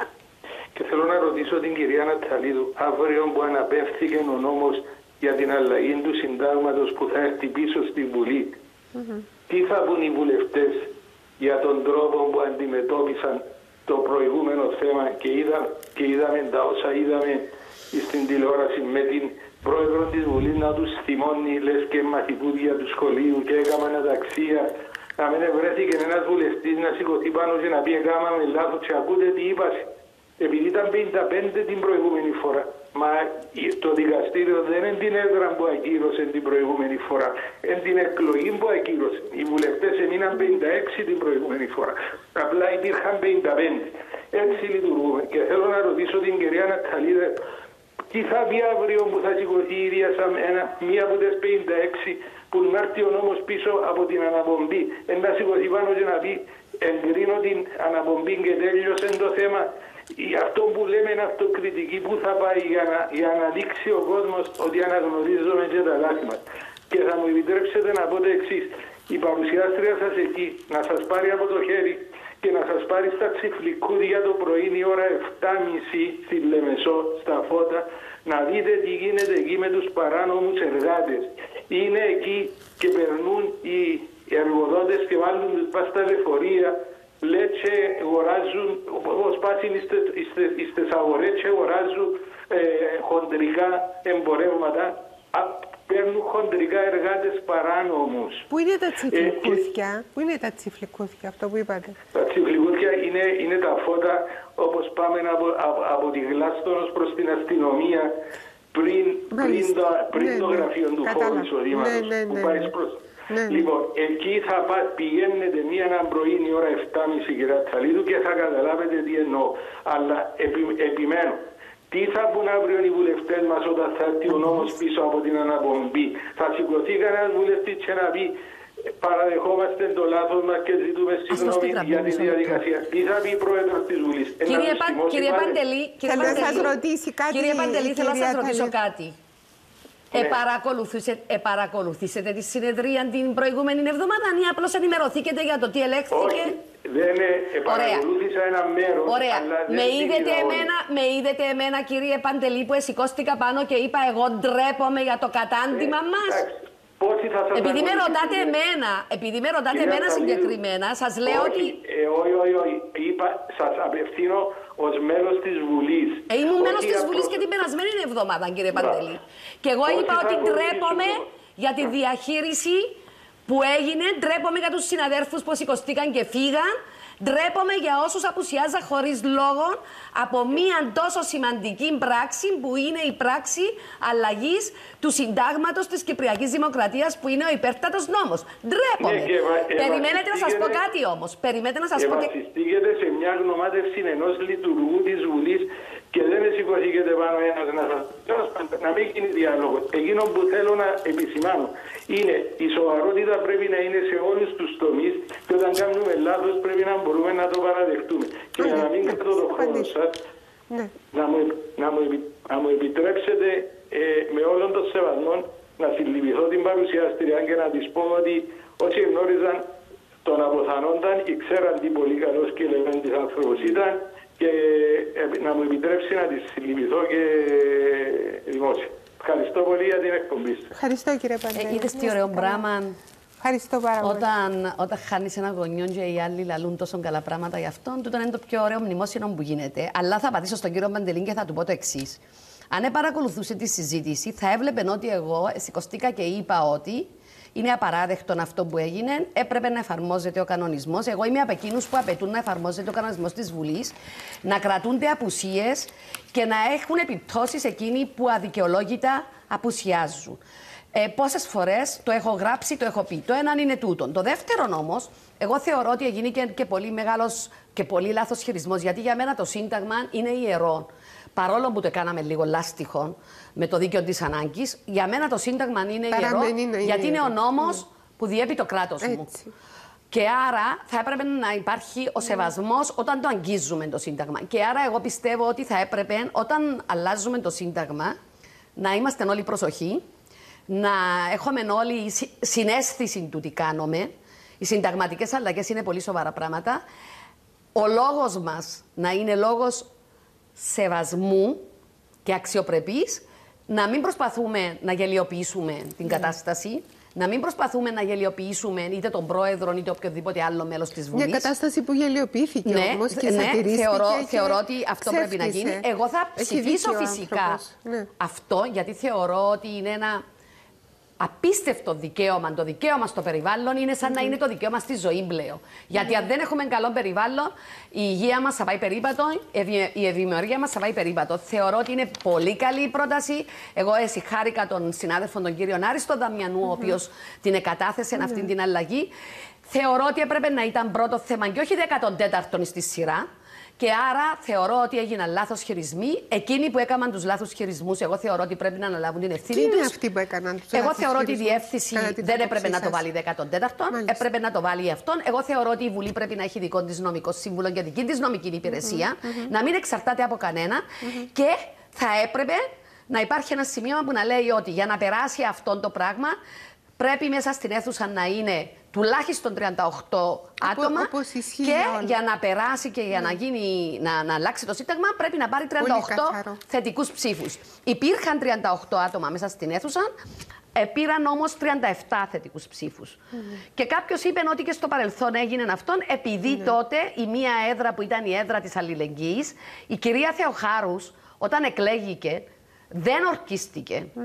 Και θεώρησε η κυρία Θεοχάρους ότι επειδή εντωμεταξύ ήταν ευρωβουλευτής, προτίμησε να παραμείνει στην Ευρωβουλή και δεν ορκίστηκε και δεν ανέλαβε την έδρα της. Και τότε τέθηκε πραγματικά συνταγματικό πρόβλημα, γιατί η έδρα πηγαίνει στον επιλαχό όταν ορκιστεί κάποιος. Όταν δεν ορκιστεί πρέπει να ξαναγίνουν εκλογές. Υπήρχε το κενό εκεί, οπότε πέρασε ο νόμος. Τώρα όμως μπορεί και να μην περάσει. Ναι, τώρα που θα είναι, εγώ θεωρώ ότι οι συνάδελφοι πρέπει να είναι όλοι στη θέση τους, εκτός εκείνοι που απουσιάζουν στο εξωτερικό. Και δεν θα ήταν πολύ ωραίο πράγμα να τηρηθεί αυτό που είναι η δική σας πρόταση, να ξέρει ο κόσμος ποιοι ήταν, ποιοι δεν ήταν και γιατί δεν ήταν. Έλεος, θα έπρεπε να εγώ συμφωνώ. Έχω και αλλά θέλω να πω για Όχι, θα πάρω και τον κύριο Αλέξανδρο και θα τα απαντήσετε όλα. Κύριε Αλέξανδρε, εσείς. Καλησπέρα σας. Καλησπέρα σας. Θα σας συγχαρώ για το πρόγραμμα σας. Εγώ δεν θα σας ταλαιπωρήσω πολύ. Έχω 5 παιδιά. Τον καιρό που εγώ αποφάσισα να κάνω παιδιά, ήταν πολύ καλή η καιρή. Τώρα ο γιος μου μεγάλος είναι 33 χρονών. Να σας ζήσουν τα παιδιά σας, να τα χαίρεστε. Επίσης. Ευχαριστώ. Και του λέω, κάνε μου ρε κουμπάρε κανέναν γονούι. Πού να κάνει, πώς να κάνει. Έρθε, δηλαδή πού να το φέρω. Ξέρω το. Πού να το φέρω. Αυτά μόνο. Είπατε πολλά. Μέσα στη λιτότητα του λόγου σας είπατε πάρα πολλά. Κύριε Αταλίδου. Συζητεί το θέμα του δημογραφικού στη Βουλή και πάντα καταλήγει να συζητούμε το μεταναστευτικό. Αρχίζει δηλαδή από το ένα και καταλήγει. Ακριβώς. Αντί να συζητούμε το δημογραφικό, γιατί τα παιδιά δεν κάνουν παιδιά. Γιατί δεν παντρεύονται. Γιατί δεν μπορούν να έχουν σπίτι. Γιατί δεν υπάρχει προσιτή στέγη. Γιατί ο μισθός τους δεν τους επιτρέπει. Όταν θέλει ένα μωρό περισσότερα από 500 ευρώ το μήνα φύλαξη, ποιος θα κάνει παιδιά? Δηλαδή, αντί να λύσουμε τα θέματα τα οποία έχουν υποβιβάσει το δημογραφικό, δηλαδή τις γεννήσεις το 1,4, όπως είπε και ο κύριος Μάριος, 3-4 πράγματα χρειάζονται. Να δώσουμε χρήματα, δηλαδή να δημιουργήσουμε προσιτή στέγη για αυτούς που δεν έχουν. Έγιναν τώρα κάποια βήματα, να λέμε και δεν αυτό, είναι αρκετά, αλλά δεν είναι αρκετά. για να προλάβουμε τα κακά που έρχονται. Το ένα είναι τούτο. Το δεύτερο είναι ότι θα πρέπει να δημιουργήσουμε δομές φροντίδας των παιδιών, οι οποίες θα είναι δωρεάν για εκείνους που δεν έχουν. Ενώ όλα τα μέτρα, εγώ πιστεύω ότι πρέπει να είναι στοχοποιημένα, όχι να κάνουμε ανοησίες. Δηλαδή, κάποιος που δεν μπορεί, πώς θα κάνει παιδί όταν ξέρει ότι ο μισθός του το 1.200 πρέπει να νοικιάσει σπίτι? Άμα θέλει και 500 για να προσέχει το μωρό, πώς θα κάνει? Επίσης, εγώ λέω το εξής. Ζήτησα να κάνω πρόταση νόμου, αλλά μετά ήρθε η κυβέρνηση και το επρότεινε ενός μέτρων, οπότε περιμένουμε να λήξει η περίοδος. Δηλαδή, πάνες, γάλα, τα βασικά για να μεγαλώσεις μωρό, δεν πρέπει να πληρώνουν φόρος ο κόσμος. Και όχι δεν πρέπει να πληρώνει φόρο, εγώ θεωρώ ότι πρέπει να επιχορηγούνται. Αν θέλει πραγματικά το κράτος να αυξήσει τις γεννήσεις, άλλο πράγμα. Αποφασίσασαι ποιοι θα δικαιούνται να έχουν οικονομική βοήθεια για να έχουν στήριξη υποβοηθούμενη τεκνογωνία. Εγώ λέω όλες οι γυναίκες που θέλουν να κάνουν παιδί, ανεξαρτήτως κατάστασης, θα πρέπει το κράτος να τους δίνει την οικονομική βοήθεια. Ξέρετε πόσο δεν ταλαιπωρούν? Εγώ ξέρω άνθρωπον ο οποίος ήθελε να κάνει παιδί, προσπάθησε και θέλαν οι δύο να είναι και οι δύο στο γεσί. Δηλαδή, αν εσείς, κυρία Μιχαηλίδου, ο σύντροφος σας είναι Γερμανός, Γάλλος, Ιταλός και έχει στην χώρα του, εσείς που ζείτε εδώ, αλλά θέλετε να κάνετε παιδί με αυτό, δεν δικαιούστε. Αν είσαστε μόνοι σας, αν πάτε και δηλώσετε ότι είσαστε μόνοι σας, δικαιούστε. Μιλούμε για ένα σύστημα το οποίο δεν έχει λογική. Ορθολογισμό. Ναι, δεν μου λέτε ότι δεν έχει λογική. Λοιπόν, άρα εγώ θεωρώ ότι όλες οι γυναίκες οι οποίες θέλουν να κάνουν παιδιά σε αυτόν τον τόπο, θα πρέπει το κράτος, ανεξαρτήτως κατάστασης, να το δίνει, εφόσον ενέκρινε να δίνει σε μονήρες γυναίκες. Άρα προτείνετε λύσεις. Τα πρότεινα. Να σας πω και κάτι άλλο για το δημογραφικό. Πέραν της προσιτής στέγης, πέραν της επιχορήγησης όλων των εξόδων των παιδιών, των γεννών κτλ. Εγώ θεωρώ ότι δεν μπορεί να συνεχίσει το σύστημα το εκπαιδευτικό ως έχει και ποιος θα προσέχει τα παιδιά. Τέλειωσε ο καιρός των γιαγιάδων και των παππούδων. Εγώ είμαι γιαγιά. Δουλεύουμε. Και εγώ εργάζομαι. Λοιπόν, άρα εγώ δεν μπορώ να προσφέρω στα εγγόνια μου φροντίδα. Πρέπει κάποιος άλλος να τα φροντίσει. Ποιος θα τα φροντίσει? Πείτε μου. Οι περισσότεροι άνθρωποι είτε καταλήγουν σε οικιακές βοηθούς, που δεν είναι η καλύτερη λύση, ή θα σταματήσει ο ένας να εργάζεται για κάποια χρόνια, ή όλες οι λύσεις δεν είναι λύσεις οι οποίες βοηθούν και ενθαρρύνουν τα παιδιά να αποφασίσουν. Απογευματινό σχολείο. Εγώ θεωρώ ότι τα σχολεία πρέπει να είναι όλο ημέρα. Όπως στην Ευρώπη. Και όταν εννοώ όλο ημέρα, σας πω τι γίνεται στη Γαλλία. Στη Γαλλία σηκώνεσαι το πρωί, παίρνεις το μωρό σου. Θα μιλήσω για μωρό. Θα μιλήσω για μηνών. Το ταΐζεις, το αλλάζεις, το βάζεις μέσα στο μαξάκι του, το σπρώχνεις και πάει στη κρέσ. Και το παρκάρεις το παιδί σου, αφήνεις το μαξάκι σου. Ούτε φαγητόν του παίρνεις, ούτε τίποτε. Μόνο τα φάρμακα του παίρνεις, αν έχει φάρμακα το παιδί. Και τα πανιά και όλα τα προσφέρει, είναι το νηπιαγωγείο, βρεφοκομείο, κρέσ το λένε στα γαλλικά. Και εσύ θα σχολάσεις τη νύχτα από τη δουλειά και ξέρεις ότι το παιδί σου είναι σε έναν περιβάλλον με ειδικούς. Οι δασκάλες, έχει νοσοκόμα, αν συμβεί κάτι, η οποία θα δώσει τα φάρμακα στα παιδάκια, θα φροντίσει αν κάποιον είναι άρρωστο να το έχει λίγο ξεχωριστά από τα άλλα. Όλα τούτα τα πράγματα. Εμείς τι έχουμε? Εγώ θυμούμαι τον καιρό των δικών μας ότι έπρεπε να βρούμε μια γυναίκα να μας προσέχει τα παιδιά μας. Και αν δεν μπορούσαμε να βρούμε, δεν μπορούσαμε να εργαστούμε. Γιατί ποιος σας έπαρε να εργαστείς όση ώρα μια που κλείουν τα περισσότερα? Σας ακούω τόση ώρα και ακούω μια πολύ έτσι ορθολογιστική σκέψη, δομημένη, ευρωπαϊκή, σύγχρονη, για εξυγχρόνιση αυτού του τόπου, για καταπολέμηση των μεγάλων παγίδων και των μεγάλων κακών που μας έχουν βρει. Βλέπετε τη διαφθορά. Και που δημιουργούν το θυμό του κόσμου. Ναι, βλέπετε τη διαφθορά, βλέπετε τα κοινωνικά προβλήματα, βλέπετε το εθνικό και στο τι δεν έχουμε κάνει. Θα έπρεπε, ναι, να είχαμε ενημερώσει τον κόσμο, να τον ενημερώνουμε συνεχώς. Μιλάτε για τη μετανάστευση και πραγματικά δεν μπορώ να σας κρύψω ότι προσωπικά έχω ενθουσιαστεί για το γεγονός ότι μία γυναίκα βουλευτήνα σήμερα δίνει βουλεύτρια, δίνει αυτές τις μάχες. Πραγματικά, κυρία Ταλίδου. Τα σίκα-σίκα και σκάφη-σκάφη. Ευχαριστώ. Δηλαδή, απλά να πω στον κύριο, τον δεύτερον κύριο για τα τσιφλικούδια και τους εργοδότες που παίρνουν τους παράνομους. Πού είναι η αστυνομία? Δεν ξέρω. Πού είναι αυτοί που πρέπει να εφαρμόσουν τον νόμο? Υποτίθεται κάναμε υφυπουργείο μετανάστευση, δημιουργούμε συνεχώς διάφορα υπουργεία, υφυπουργεία. Εγώ είμαι εναντίον γιατί θεωρώ ότι είναι αντισυνταγματικά, καταρχάς, αλλά τέλος πάντων. Δημιουργήσαμε. Δώσαμε δικαιώματα αστυνόμευσης και όλα αυτά. Γιατί δεν γίνεται αυτό το πράγμα? Τώρα το είπαμε και δημόσια. Το είπαμε δημόσια. Ναι. Εγώ θεωρώ ότι οι εργοδότες παρανομούν και εκμεταλλεύονται και είμαι σίγουρη ότι ούτε κοινωνικές ασφαλίσεις, ούτε ασφάλεια έχουν αυτοί οι άνθρωποι, ούτε το μεροκάμα τον παίρνουν που θα έπρεπε. Άρα να το δούμε και λίγο αντίστροφα, ότι η παρανομία αρχίζει από το κεφάλι. Σωστό. Δεν καταλήγει. Εγώ ξέρετε τι τους εισηγηθήκα παλιά. Ναι. Εφόσον έχουμε αυτό το πρόβλημα ότι. Και εγώ θεωρώ ότι είναι πρόβλημα και πρέπει να το λύσουμε, γιατί εγώ θεωρώ ότι σε εκείνους που πραγματικά χρειάζονται άσυλο πρέπει να το δώσουμε, γιατί θα είμαστε μια απάνθρωπη κοινωνία. Αυτό είναι κατανοητό. Αν στέλνουμε ανθρώπους πίσω να σκοτωθούν. Αλίμονο. Άρα, αυτό συνέβη και σε εμάς. Αλλά επειδή και οι αντοχές μας, όπως είπετε, και τα μέσα μας δεν είναι ανεξάντλητα, άρα θα πρέπει να κάνουμε καλή διαχείριση. Και άρα εκείνους που δεν δικαιούνται πρέπει να βάλουμε τείχους να μην μπορούν να μπαίνουν στο σύστημα. Το καλό είναι ότι ήδη συμβαίνει κάτι καλό. Ναι. Εκεί. Εγώ τους είχα πει ακόμα μια λύση. Επειδή κάποιοι δίνουν βίζες για τους φοιτητές, κάποιες πρεσβείες μας σε κάποιες χώρες δίνουν βίζες. Εγώ είπα το εξής, για να τελειώνουμε και με τη διαφθορά. Ο κάθε φοιτητής που μπαίνει μέσα από τρίτη χώρα, γιατί οι Ευρωπαίοι δικαιούνται, και πρέπει να το ξεχωρίσουν και τούτο το πράγμα οι αγαπητοί μας συμπολίτες, ότι οι ξένοι όλοι δεν είναι παράνομοι μετανάστες. Έχουμε πολλών κατηγοριών. Όλοι οι Ευρωπαίοι δικαιούνται να είναι στην Κύπρο, γιατί και οι Κύπροι δικαιούνται να είναι σε όποια χώρα θέλουν της Ευρώπης και να εργάζονται και να σπουδάσουν. Το ένα είναι τούτο. Δεύτερον, υπάρχουν οι νόμιμοι, εκείνοι δηλαδή που τους φέρνουμε με συμβόλαια από τρίτες χώρες και εργάζονται στα σπίτια, στις φάρμες κτλ. Υπάρχουν οι νόμιμοι αιτητές ασύλου, οι οποίοι φεύγουν από εμπόλεμες ζώνες και τους καλύπτουν οι νομοθεσίες. Και υπάρχουν και τελευταία κατηγορία που είναι οι οικονομικοί μετανάστες, που μπαίνουν μέσα στις μεταναστευτικές ροές του ασύλου και θέλουν, εκείνοι ψάχνουν μια καλύτερη ζωή.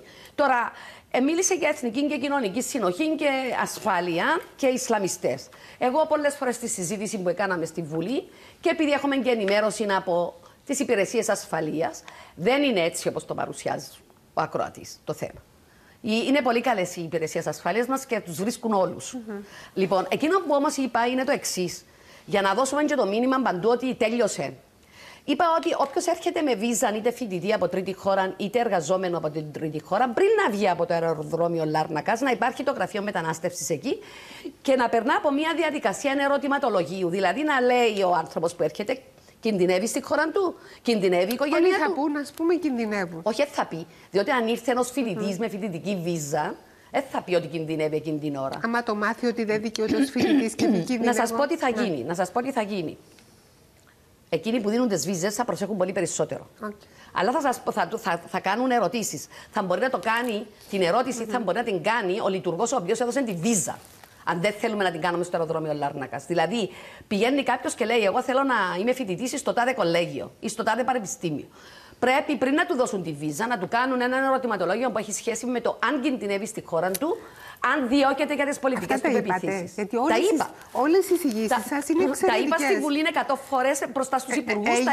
Έγινε αποδεκτό, έγινε κατανοητό. Μου είπαν ότι είναι καλή ιδέα, αλλά περιμένετε να σας πω παρακάτω. Έχουμε πολλά τηλεφωνήματα. Να σας πω μόνο να τελειώσω αυτό το πράγμα. Αν ο κάθε ένας που έρχεται στην Κύπρο, έχουμε αυτό το ερωτηματολόγιο που μας λέει ότι δεν κινδυνεύει. Έρχεται να εργαστεί και μας λέει δεν κινδυνεύει. Και έχουμε πάρει τα βιομετρικά του στοιχεία πριν να μπει στην Κύπρο από τις πρεσβείες μας, τα βιομετρικά του. Τι σημαίνει αυτό? Τι σημαίνει τούτο? Όταν έρθει στην Κύπρο και αποφασίσει ότι θα το παίξει αιτητής ασύλου, εμείς θα πιάσουμε τα βιομετρικά του, θα μπούμε μέσα στο σύστημα και θα πούμε. Τούτος έκαμε αίτηση στην τάδε πρεσβεία, στην τάδε χώρα, δηλαδή στην πρεσβεία μας στην Ινδία. Αυτός που έρχεται δίχως διαβατήριο μας. Όχι, αυτός που έρχεται με διαβατήριο κανονικά ως φοιτητής και ως εργαζόμενος και βγαίνει ύστερα και μπαίνει μέσα στους αιτητές ασύλου. Στους εργαζόμενους. Εμείς αυτούς θα τους ευρίσκαμε αμέσως. Ότι ήρθε ως φοιτητής, ήρθε ως εργαζόμενος. Μα ό,τι μου λέτε, κυρία. Μα αφού πετάσουν τα διαβατήρια τους. Μα κυρία Ταλίδου, δεν γίνεται. Αυτά που λέτε είναι πράγματα που μπορούν να γίνουν. Εγώ το ξέρω ότι μπορούν να γίνουν. Γιατί δεν γίνονται? Πέστε μου.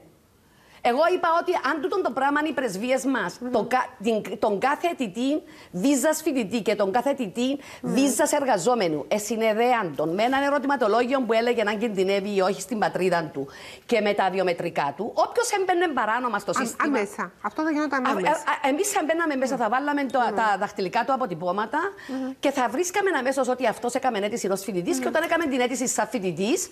Και του έδωσαμε βίζα, μας είπαν ότι δεν κινδυνεύει. Και θα πηγαίναμε να πούμε: ωραία, πέστε μας τι έγινε στην Ινδία και σε ένα χρόνο θεωρείτε ότι κινδυνεύετε. Και ζητάτε άσυλο στην Κύπρο. Υπάρχουν πράγματα που μπορούμε να κάνουμε. Γιατί δεν τα κάνουμε? Γιατί υπάρχει πολλή διαφθορά. Μιλήσατε και για αμετροεπή ανεύθυνη διαχείριση δημοσίων συμβάσεων της προηγούμενης κυβέρνησης, που παρακολουθούμε τώρα ότι όλα διαλύονται. Έχω να ρωτήσω για τη γονική αποξένωση, την οποία είστε έντονα εναντίον και το εκτιμώ απέραντα. Αλλά έχω και τον κύριο Ανδρέα που περιμένει. Ας τον ακούσουμε και να καταλήξουμε πάνω στη διαφθορά, που είναι αυτό που τελικά μας καίει περισσότερο από όλα. Ο κύριος Ανδρέας και μετά ο κύριος Ιάκωβος. Σας χαιρετώ. Γεια σας, κύριε Ανδρέα.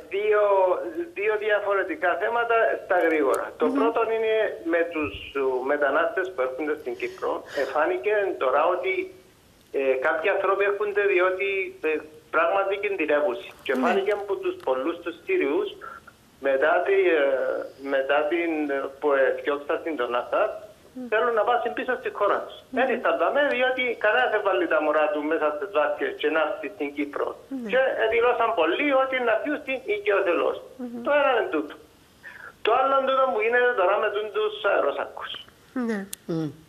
Κυρία Ταλίδου, το πρώτο θύμα που είχαμε πότε που ήταν, το 18. Νομίζω 18-19 δεν με απατάει η μνήμη μου, γιατί είχαμε συζήτηση στη Βουλή για το θέμα και ήταν η μητέρα ενός θέματος. Που το 18 τώρα φτάσαμε στο 25, μπορούμε να ξέρουμε πόσους έχασαμε από τους αεροσάκους, άλλα παιδιά ή άλλους που κάποια άκρητε. Και ακόμα, όχι αύριο έπρεπε να κάτσετε να αποφασίσετε. Έπρεπε σήμερα να κάτσετε να αποφασίσετε και να βρείτε και λύσεις για τον κόσμο που να κοινοτοβοηθούν τα αυτοκίνητα. Δεν έχουμε μέσα μαζικής κυκλοφορίας. Έχετε απόλυτο δίκαιο. Να σκεφτείτε πολλά καλά τι θα αποφασίσετε αύριο.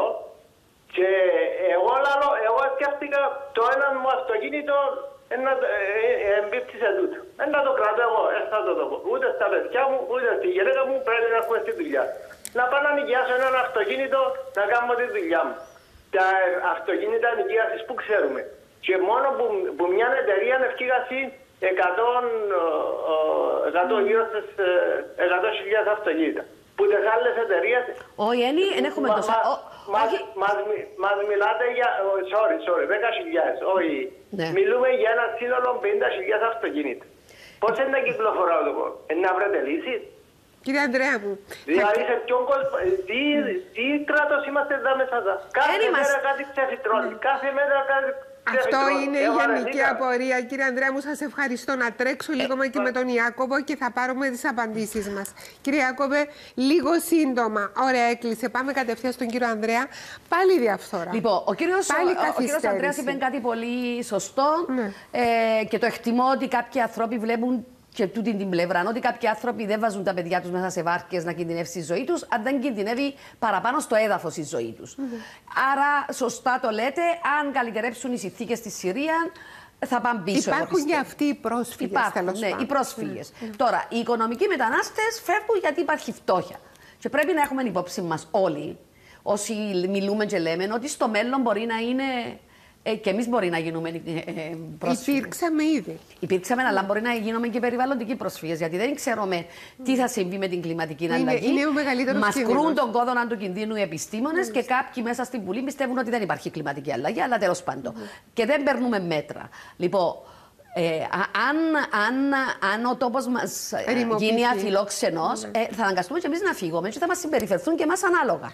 Άρα να τα έχουμε. Αφήστε το πυρηνικό αντιδραστήρα που είναι απέναντι στην Κερίνο. Ένα δυστύχημα να γίνει, βάρκες θα ψάχνουμε να φύγουμε. Αλλά και γι' αυτόν τον λόγο εγώ θέλω όταν μιλούμε πάντοτε πρέπει να βάλουμε τη θέση μας στη θέση των άλλων. Αυτό λέγεται συναίσθηση, κυρία Γιατί αν δεν βάλουμε τη θέση μας, αν τον άλλον του αφαιρέσουμε τον ανθρώπινο τύπο, αν δεν το θεωρούμε σαν άνθρωπο, εύκολα μπορούμε να μιλούμε με αυτόν τον τρόπο και να τον στοχοποιούμε. Αν όμως πούμε, αν ήμουν εγώ. Νομίζω ότι το είδαμε τώρα σε μια άλλη σφαίρα. Το τοποθετήσαμε, είδαμε και τα συμφέροντα, είδαμε και το συντηρούν. Όσον αφορά τους αερόσακους, πρέπει να σας πω ότι και εδώ πάλι είναι ανεπάρκεια του κράτους.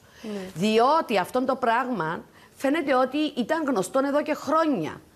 Και έπρεπε το τμήμα οδικών μεταφορών να κάνει τα πράγματα που έπρεπε για να προστατεύσει τους πολίτες. Γιατί το κράτος είναι εκεί. Το κράτος είναι εκεί για να προστατεύει τους πολίτες. Πληρώνει. Όχι μόνο από τους Τούρκους, όχι μόνο από την Τουρκία. Ποιος πληρώνει, ποιος πλήρωσε. Ξέρω, εγώ θα σας πω ένα πράγμα. Κάποια αυτοκίνητα έρχονταν από το εξωτερικό. Αυτά τα αυτοκίνητα τα έφερναν, δεν ξέρω, όποιος ήθελε να έφερνε ένα αυτοκίνητα πλέον. Και τώρα ψάχνουν ποιος θα έχει την ευθύνη για να αναλάβει την επιδιόρθωση αυτών των αερόσακων. Εγώ θέλω και ευθύνη κάποιοι υπεύθυνοι που περνούσαν από το χέρι τους, από το 18 που είχαμε το πρώτο δυστύχημα, να τους δούμε ότι φεύγουν, να τους δούμε ότι παρετούνται, να τους δούμε ότι αναλαμβάνουν μια ευθύνη επιτέλους. Κυρία Μιχαηλίδου, έχετε δει σε άλλον κράτος τέτοια. Ξέρετε ότι σε άλλα κράτη φεύγουν για γελία πράγματα. Ομολογώ ότι δεν το έχω ξαναδεί. Μία βουλευτή στην Αγγλία έχασε το τηλέφωνο της το 12 και το δήλωσε στην αστυνομία. Φαίνεται μετά το ύβρε και δεν έπιε να δηλώσει ότι το ύβρε. Αναγκάστηκε να παραιτηθεί. Σήμερα. Έχω την εντύπωση ότι αυτό πληγώνει, σκοτώνει, εκμηδενίζει. Έπρεπε κάτι να είναι στο δικαστήριο, στο σκαμνί του κατηγορούμενου για τα πράγματα που έκανα. Τώρα, και βλέπουμε τι. Βλέπουμε τα συμβόλαια όλα να καταρρέουν. Εγώ θα πω δύο πράγματα για το πράγμα. Και πάμε διαφημίσεις. Ότι αν πράγματι θέλουμε να ενισχύσουμε το δημογραφικό, να θεωρούμε ότι είναι το number one πρόβλημα μας, έπρεπε να πούμε: OK, να μην κάνουμε δρόμους για 2 χρόνια. Να μείνουμε με τους δρόμους που έχουμε, να περάσουμε, να είμαστε προσεκτικοί, να οδηγούμε προσεκτικά, να μην τρεχούμε, να μην σκοτωνούμαστε και όλα τούτα τα εκατομμύρια να τα δώσουμε στα νεαρά ζευγάρια. Τις προτεραιότητες σου. Να βάλουμε τις προτεραιότητες μας. Ή να φορολογούνται μήπως περισσότερο οι πύργοι. Οι πύργοι. Δώσαμε το δικαίωμα με μία απόφαση. Να δίνονταν ως πρόνοια στο Ακούτε κράτος. να δείτε τι έκαμε το Υπουργικό Συμβούλιο. Το Υπουργικό Συμβούλιο με μία απόφαση του έδωσε σε κάποιον που είχε οικόπεδα τα οποία αν τα έχτιζε θα έβγαζε, να βάλω ότι έβγαζε 1.000% κέρδος, να έβγαζε 10 εκατομμύρια. Του έδωκαμε με μία απόφαση να βγάλει δεν ξέρω πόσα εκατομμύρια και το κράτος όχι μόνο δεν επήρε τίποτε, σας πω τι έκαμα. Όταν πουλούσαν τα διαβατήρια, έπρεπε έναν ποσό να μπαίνει στον ΟΓΑ για τον οργανισμό για τη στέγαση, για την ανάπτυξη στέγης. Ξέρετε ότι 105 εκατομμύρια δεν εκατατεθήκαν και γι' αυτό κάποια έργα που ήταν να γίνουν στη Λεμεσόγεια προς τη στέγαση δεν έγιναν. Γι' αυτό δεν πρέπει κανείς να πληρώσει.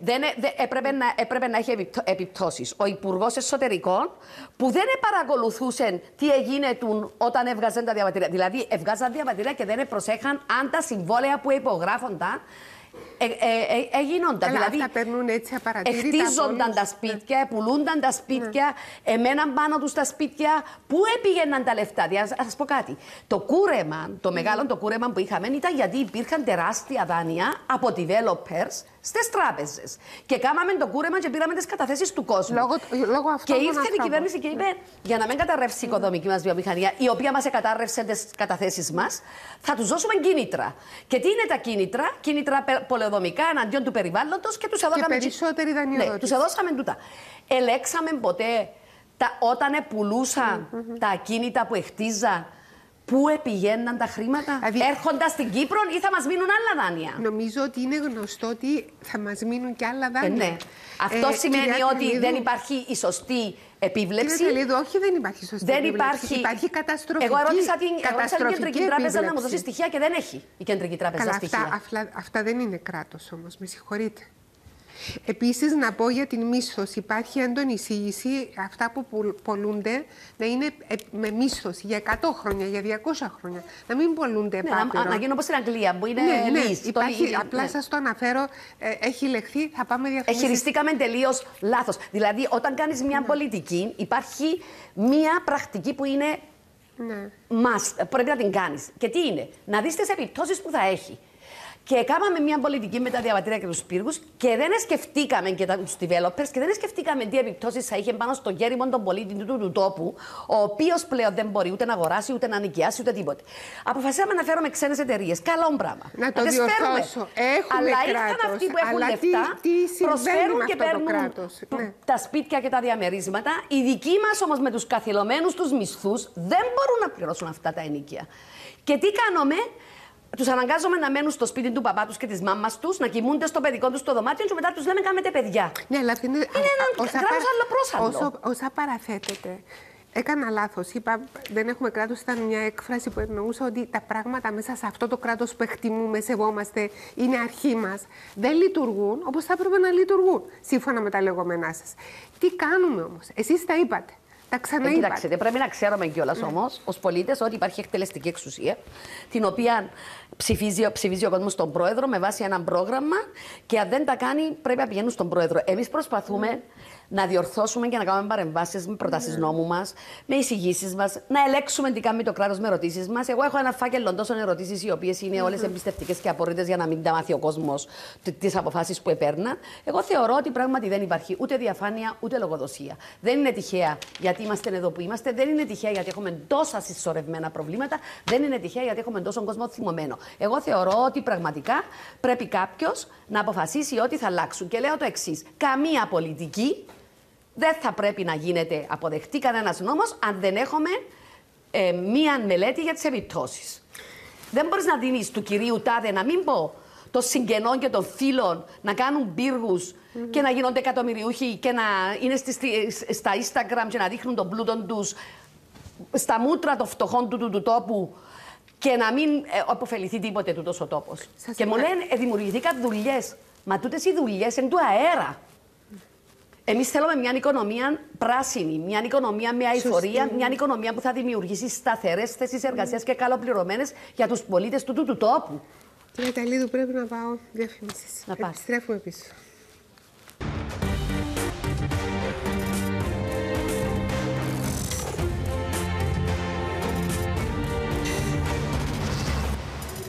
Αλεξάνδρα Ταλίδου, ο λόγος σε εσάς, κλείνουμε. Δυστυχώς κλείνουμε. Φτάσαμε στο τέλος. Πιστεύω ότι είμαστε κάτοικοι ενός υπέροχου τόπου, με ιστορία, με παράδοση, με κουλτούρα. Θεωρώ ότι για να πάμε μπροστά πρέπει να καταλάβουμε ότι πρώτα απ' όλα πρέπει να λειτουργούμε σε έναν κράτος δικαίου, άρα οι νόμοι πρέπει να είναι σεβαστοί από όλους, πρέπει να υπάρχει ισονομία, πρέπει το κράτος να εγκύψει πάνω στα πραγματικά προβλήματα αυτού του κόσμου και ειδικά των ευάλωτων. Το έχετε πει. Πρέπει να δοθεί αξιοπρέπεια σε αυτούς τους ανθρώπους. Εγώ είμαι εναντίον των επιδομάτων και των χαριστικών τσεκ που έρχονται και λέμε δώσαμε τόσο. Όχι. Εγώ θεωρώ ότι πρέπει να δώσουμε τα εργαλεία για να μπορεί ο κάθε άνθρωπος να ζει με αξιοπρέπεια και να συνεισφέρει σε αυτόν τον τόπο. Αλλά επίσης θεωρώ ότι και καλώ τους πολίτες να είναι ενημερωμένοι και να συμμετέχουν, γιατί μόνο με αυτόν τον τρόπο θα χτίσουμε μια δημοκρατία δυνατή προς όφελος όλων μας και των παιδιών μας. Παρόλο που η εκπομπή ήθελε να ασχοληθεί και να σας γνωρίσει λίγο περισσότερο μέσα από το παρελθόν σας, τις σπουδές σας, το χαρακτήρα σας, σας γνωρίσαμε μέσα από τις θέσεις σας και σας ευχαριστούμε πάρα πολύ γι' αυτό, αλλά δεν επαναλάβουμε αυτό που είχαμε. Ευχαριστώ πάρα πολύ για την πρόσκληση. Υποσχέθηκε και εμείς. Πάμε να κλείσουμε. Εμείς σας ευχαριστούμε για όλα. Πάμε να κλείσουμε. Ευχαριστούμε και τους τηλεθεατές μας.